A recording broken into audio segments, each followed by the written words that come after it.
producer of radio's outstanding theater of thrills, the master of mystery and adventure, William N. Robeson. You know the old saw about the importance of trivial things. For the want of a nail, the shoe was lost. For the want of a shoe, the horse was lost, and so on. Take a dime, for instance. One thin dime, just chicken feed. Yet it can make the difference between life and death, as it does in the story you are about to hear. Listen, then, and ponder on the potential dimensions of trivia as Lloyd Bridges stars in Chicken Feed. Now, Mr. Lloyd Bridges in Chicken Feed, a tale well calculated to keep you in suspense.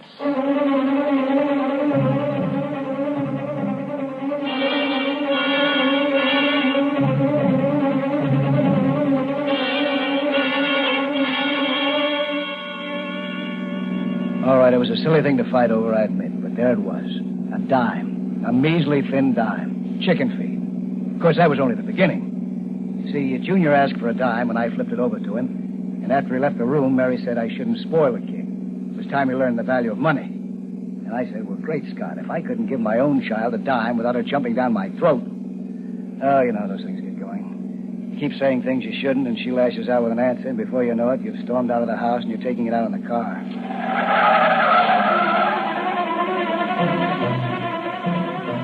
50 miles cooled me down a little, but not much. I automatically slowed up when I came to the sign, "You are now entering Lansing, California. Go slow and see our town. Go fast and see our jail." Everybody knew Lansing. A speed trap, a tough town. Driving at a normal speed through the quiet Sunday street gave me time to think of something besides the biting words Mary and I had slugged at each other. I pulled up at a little cafe next to the police station. Had a whitewashed sign in the window. Best cup of coffee in town for 10 cents. How'll you have your eggs this morning, Sherlock? Same as always, and no piece of scotch with a fried potato. I resent that, Officer Brady, and what's more, my whole family resents it. Too over easy, Sam. Heavy on the fried. What's yours, mister? Coffee, please. Coming up. Here you are. Say, Officer Brady, how's your star boarder? Phillips, they're coming for him in the morning. Think you'll be able to hold him till then? He got out of that Bennington jail like a paper bag. Don't worry, sister. Listen to what happened here while I sip my coffee. Best cup of coffee in town for a dime. That reminded me of our argument over a dime. That's about all a dime's good for, I guess. Cup of coffee, newspaper, phone call. There's a stack of the local papers nearby, and I pulled one over to look at it. This Phillips was on the front page. Bank robber. Killed the teller. He had a face I wouldn't want to run into close. After a while, the hot coffee cut through the icy core of resentment I'd carried out of the house with me. Maybe I'd been at fault as much as Mary. She wasn't the only one who had a bad temper. On a sudden impulse, I left my coffee and went over to the phone on the far wall. I heard the dial tone, then I fished in my pocket for change. It was empty. Say, miss, could you change $1 for me? I want to use the phone. Yes, sir. What's the... What's the matter, mister? My wallet, I seem to... look, I'll be back in a minute, huh?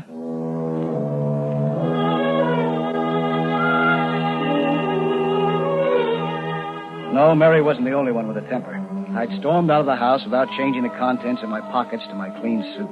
I didn't have a dime on me, not even a nickel. I rummaged in the glove compartment of the car.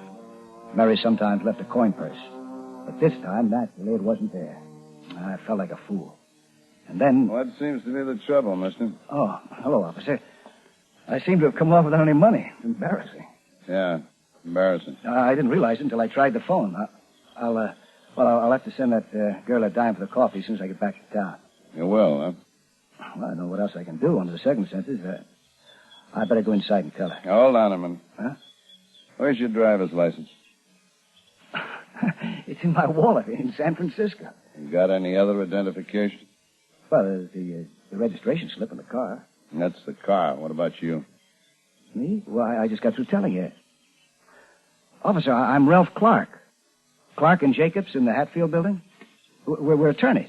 Attorney. I should have a card here somewhere. You're kind of far from home to be without any dough, ain't you? Well, I came out of the house without changing the stuff into this suit. You know how it is. Yeah. How'd you happen to have the keys to the car? Well, I don't take them out when it's in the garage. Hey, You don't think... Where are you headed for? Well, I know it sounds funny, but nowhere, really. See, I had a fight with my wife, and I just batted out of the house to cool off. I'll tell you what, Mr. Clark, suppose we just mosey into the station house. Station house? Hey, what is this? Nothing at all. It's just next door, and you can call your way from there. I don't see why that's necessary. If you just lend me a dime, I could go... Well, I could go right in here and reverse the charges. Let's go. You can leave the car here. I'll take that key. Now, look here, officer. I don't get it. Move. Come on, move. All right, Jim. What you got this time? Tell you better after he makes the call. Give me the phone, will you, Ross? It's out of order. Went dead half an hour ago. Did you report it? Yeah. They said they can't have a man here before tomorrow. Did you tell him this is a police station, for Pete's sake? Sure, I told him. Oh, it's not bad, though. We can get incoming calls. We still got the payphone over there. Yeah, there's the payphone, Mr. Clark. You can make your call from there. I don't have any money, remember? Oh, yeah. Okay. Here's a dime. Gee, thanks. Let me speak to your wife when you get her. This is going to sound fine, just fine. Do you think I've really tied one on? Operator. I want to call San Francisco. Geary 49978. And reverse the charges, please. Thank you. Your number, please. This is 460.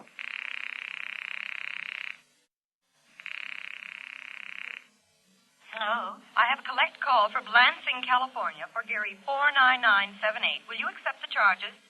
Lansing? Well, I don't know It's me, Mary. Take the call. Oh, it's you, is it? What do you think you're doing 50 miles? Will you accept the call, madam? I should say not the Mary! very idea. Mary, wait, hey. I am sorry. The party will not accept the call. Look, operator, get it back, will you? This is important. I will ring them again. Thanks.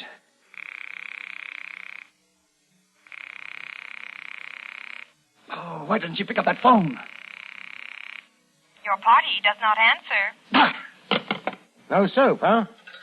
Hey, they kept our dime. Well, you shouldn't have slammed it so hard. Let me have another one, will you? I'll get a hold of my partner, huh? He'll identify me. Look, we've wasted enough time. Get in there. But that's the cells. Right? You're locking me up? Right again. What's the big idea? I didn't do anything. What are you charging me with? Don't have to charge you with anything. I'm holding you on suspicion. Suspicion? Suspicion of what? Defrauding the cafe, for one thing. And then I want to check that car. Do you think I stole it? It's been done. Oh, now, wait. Look, if you let You're me phone... entitled to one call. You've had it. Oh, this is fantastic. I demand to be brought before a magistrate immediately. Are you kidding? In this town on Sunday? In the middle of dove hunting season? Look here, officer. Now, if you'll let me phone, my partner, he'll clear up everything. Inside.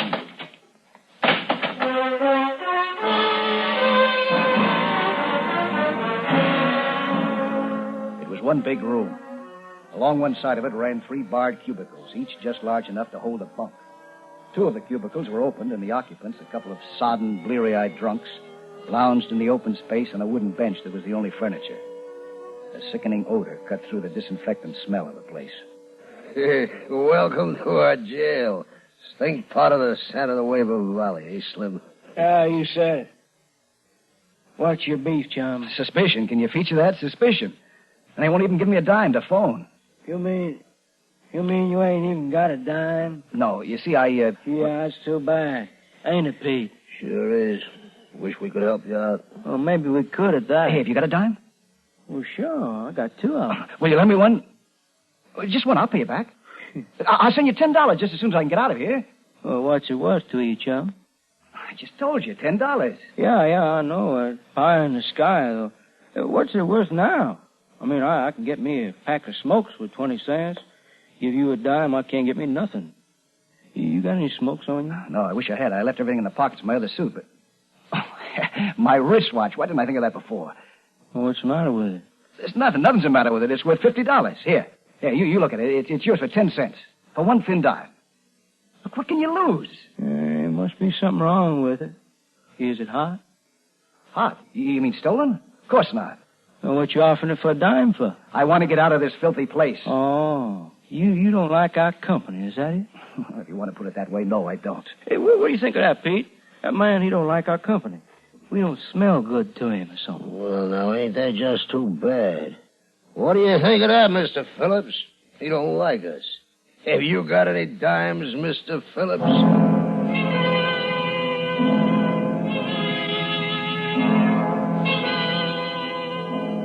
I followed his glance. For the first time, I saw deep in the gloom of the locked cubicle the face I'd seen on the front page of the newspaper. The face I'd said that I wouldn't want to run into, close. Well, it was close. And I was glad that there were bars between us. Of course, now, us guys, we ain't much. Yeah, but Mr. Phillips here, now, he's a big shot. He robbed 4 banks and broke out of 2 jails. Killed a man, too. Sure, we're just vags, but Mr. Phillips, he's going to the hot seat. They're coming to get him and take him back to Nevada and burn him. Oh, no, Petey. They don't burn him in Nevada. They shoot him. Ain't that right, Mr. Phillips? Mr. Phillips don't want to talk about it. Well, Mr. Phillips don't want to talk about nothing. Mr. Phillips ain't very sociable.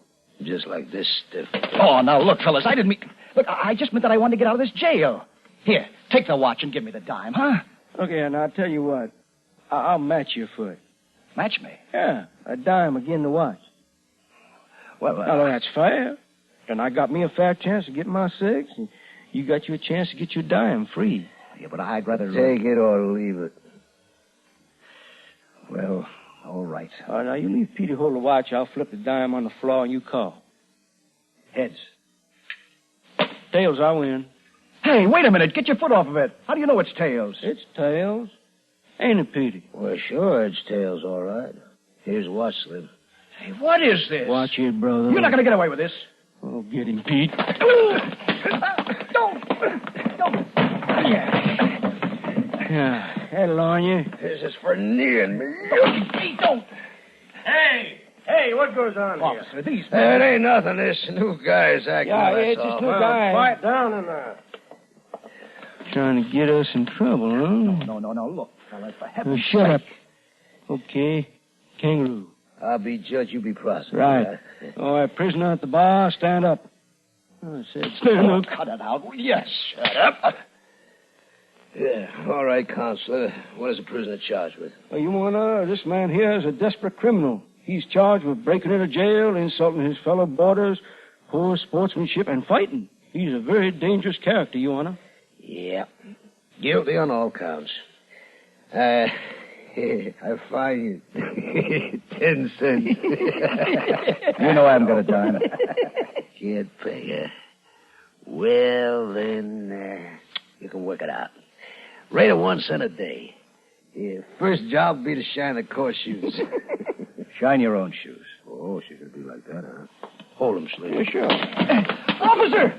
Yeah, shut up. Officer! Pipe down in there. Well, come and give us something to squawk about. You hear that? Another peep out in you gonna get it again. You understand? Yes. All right. Now get on them shoes. Well, I don't have anything to shine them with.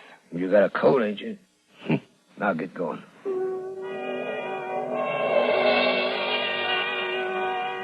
The next hours were unadulterated agony. It was unbelievable, the filthy, inhuman jobs they could think up for me to do. It was frightful. And with every move I made, I could feel the glittering, steely eyes of the silent man in the locked cage, following me, weighing me. Finally, when they couldn't think of anything more, they forced me to stand at attention, looking right into Philip's cell. They couldn't see his face. It was too close to mine. But he winked at me and nodded his head as though it were a signal. And then his 2 huge arms came through the bars and thrust me, reeling, across the cell. I fell and hit my head. That's all I remember.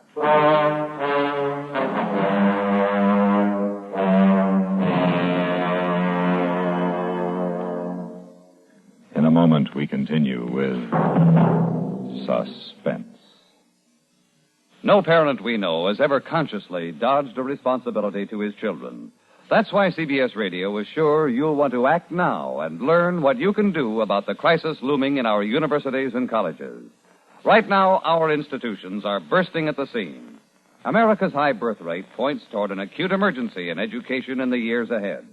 If your children are to have the higher education they'll want and need in order to fulfill their adult obligations, we must all face up to the issue and do what must be done to make sure our colleges get the space, the equipment, and the trained personnel that will be needed.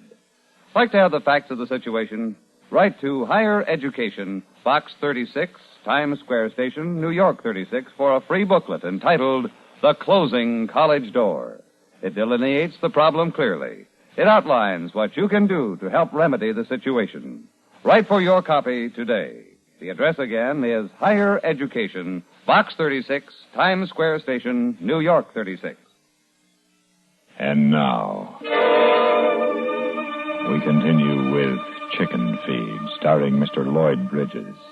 A tale well calculated to keep you in suspense. I don't know what time it was, 2 or 3 in the morning, when I felt a stealthy touch on my shoulder. I opened my eyes. I was still on the stone floor, and Phillips was bending over me, holding a revolver. I started to speak, but he clapped a hand over my mouth. Shh, you fool. You want to wake them punks. Get up quick and be quiet about it. I glanced quickly at Phillips' cell. It was open, and so was the door to the corridor. He pushed me out and locked the door behind us. In his office, bound and gagged securely to his desk chair, Sergeant Ross glared at us. The empty holster at his side told where Phillips had got his gun. Here. Which is the key to your car? This one. Okay. Take it and let's move.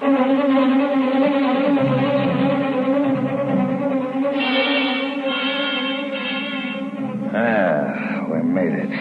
Them hick bulls, they panicked me. Guy could spring that crock with a hairpin. You nearly done a fine job of lousing things up. What happened to you getting thrown in a can in the middle of the day? Huh? They picked me up on suspicion. No, it wasn't supposed to be till midnight tonight. What? And all that phony kid stuff about the dime. The dime? Yeah, all that double talk. When all you had to do was slip me the word that Jerry Diamond sent you. Served you right the way them lushes treated you, acting like a dyed-in-the-wool square. Jerry Diamond. Diamond. My numb brain slowly put the meaning of his words into shape. He thought that I was an accomplice, sent by a partner to help him break jail. But all my screams about a dime had been nothing but a signal to him. A signal that I came from Jerry Diamond. I cast a quick glance sideways at the revolver held loosely but ready in his lap. At the eyes that never lost their iciness even when he laughed. It wasn't hard to guess what he would do when he found out his mistake. Jerry, you got the hideout set up? Yes. Where is it? The hideout? The hideout. We're going to Jerry's place first, right? Then what? Well, I'll take you to Jerry's, and then he'll take over from there. How far is it to Jerry's? Can't be more than about 5 miles, is it? Well, it's, look behind you. Huh? What's the matter? There's a car following us without lights. Where? I don't see... What? Hey, what's the big idea? You trying to cross me? I couldn't help it. My foot slammed on the brake. That car. We've got to get out of here. All right, go ahead. Get it started. Come on. Started. All right. I'm getting out till that car passes. You make for the other side, and no tricks. Just to make sure, I'll take this key. I had made myself a chance, and I took it. I slipped out of the car on the other side and ran across the fields until I could run no more. After a long time, I found a road. And after a while of tramping along that road, a dark shape loomed up before me, a gas station. And through the glass, I could make out the outline of a telephone. I tried the door. It was locked, of course. But I found a tire iron and sprang the latch. I ran to the phone to make my call. And then I saw the coin slot, gaping at me like a laughing mouth. In a rage, I shook the black box. I could hear the dimes inside, behind a sheet of metal no thicker than a playing card, yet as inaccessible as the moon. But there must be some money in this room. My eyes focused on the battered desk. There was some change in it and a couple of dollar bills. The kind of money that a man will leave as a sop to possible burglars. Burglars? That meant me. Carefully, I abstracted a single dime and went to the phone.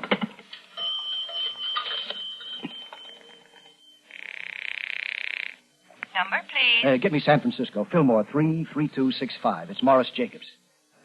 Tell him this is his partner, Ralph Clark, and ask him to accept the charges. Thank you. There's an interruption on the line, and there may be a slight delay, sir. Will you hold on, or shall I ring you? Yeah, I'll hold on, but hurry, operator. It's important. One moment, please. As I waited, a glint of light pulled my eyes away from the phone. Far down the road, the headlights of a car joggled over the rise and aimed toward me. It was the first car to come by since I'd hit the road.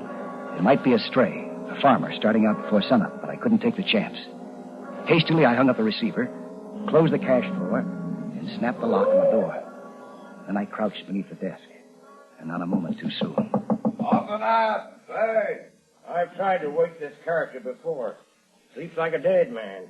Especially if he's back on the bottle again. We'll get him up. Hey, Jerry! Then I heard the creak of bed springs from the rear of the station. The light appeared under an inside door. It opened, and two hairy barefoot legs under a flannel nightgown came through and made for the front door. Who is it?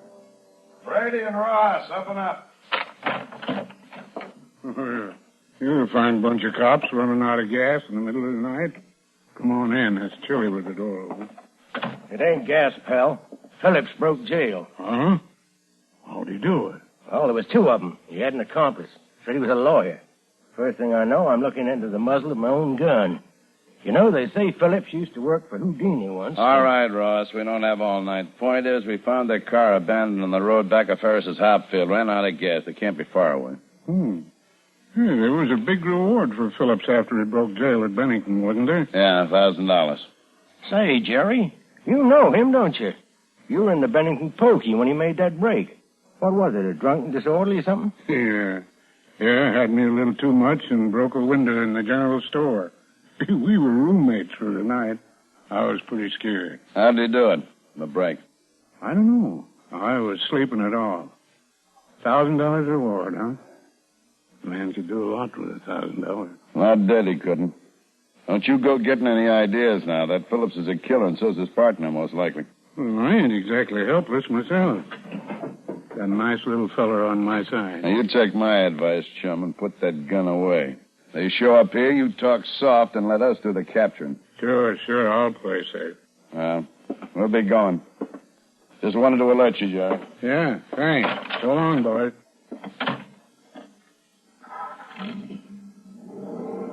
All right, you. Come out from under that desk. Come on out, I say. This gun's getting mighty nervous. Now, get your hands up. Stand over there. Now, look, mister, I'll do the talking. Who are you? You gotta believe me. I'm not a criminal. I'm a lawyer. Oh, so you must be the other one. Keep them hands up. I got into this by accident. He helped me escape, yes, but... Where is Phillips? I left him in the car. That's another thing. You can get the reward. I know who he's going to meet. They're going to a hideout. Oh, I see. Well, who is he going to meet? Somebody named Jerry Diamond. There. If you let me get to that phone, I can clear up everything. No, you don't. You stay where you are, I'll plug you. But that's my partner, my law partner in San Francisco. I only broke in here so I could phone him. He'll identify me. You don't believe me? Oh, I believe you. Well, answer it yourself. You'll see. Not on your life, mister. You think I'm out of my mind? But you've got to answer it. You don't know what I went through to place that call. You can't just stand there. Jerry. You're Jerry Diamond. That's right. Jerry! Who's that? Turn off that light, too. It's Phillips. Stand over there by the window where I can see you. Go on. Jerry! Come on in, Phillips. I ran out of gas and that pump that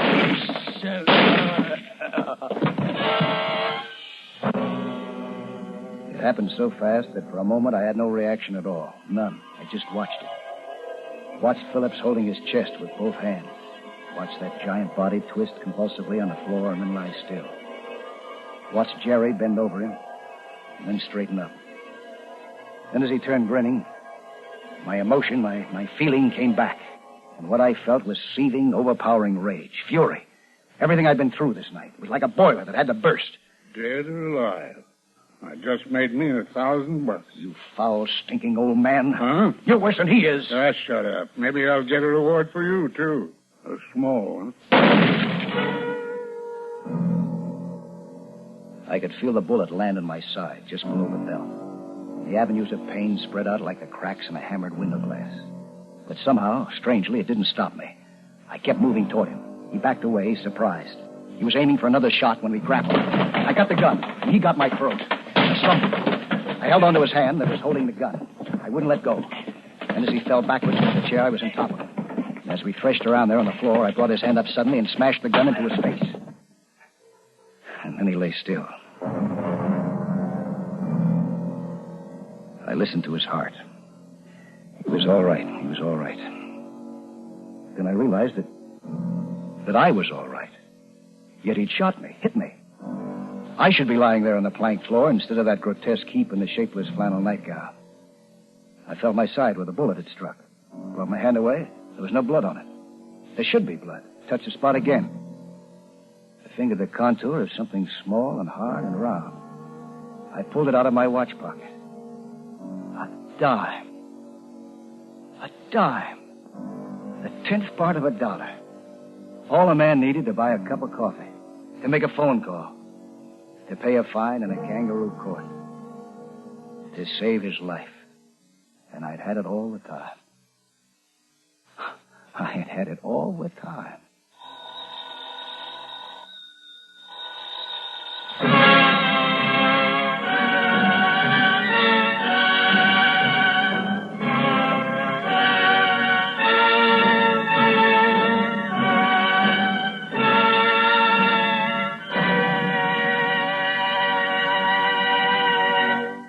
Suspense,